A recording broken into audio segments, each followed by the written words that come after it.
Time check is 11:56 p.m. Okay, so i-open natin to ng mabilisan.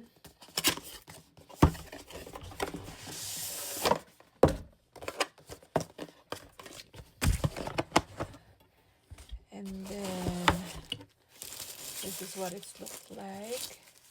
Ang laki niya. Oh my gosh, ang laki pala nito. Yun siya kalaki. So, magamit natin siya underwater. And ewan ko kung ano to. Meron siyang yung bag. And then, marami pa siyang ganito. Ano ba to? And then, itong dry cotton flakes. And then, meron din siyang ganito na pwede nating i-mount. Pag ganyan, tapos ikabit natin siya sa tripod.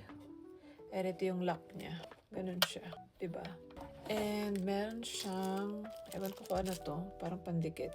And that's it. Di ko alam kung para sa tong white. Meron siyang alcohol pad. And then, 3 yung ganito niya. May pandikit. I mean, 4. And then, ito yung bag.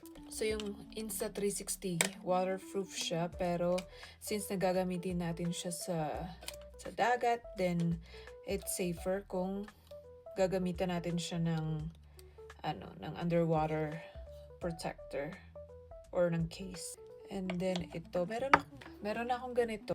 Pwede ko rin mag-gamit, 'di ba? Pero baka ito kasi compatible lang para dito. Pero I think lahat naman ng mga ganito is same size. Ayan, tapos may monopod ako. Oh, I think ito yung parang siguro pang pasikip, maybe. Just in case na maluwang siya sa loob para hindi gumalaw. Hindi ko alam. Anyway, and that's everything for today's video. Inaantok na ako. Time check is 11:56 p.m. And I am going to sleep. Good night!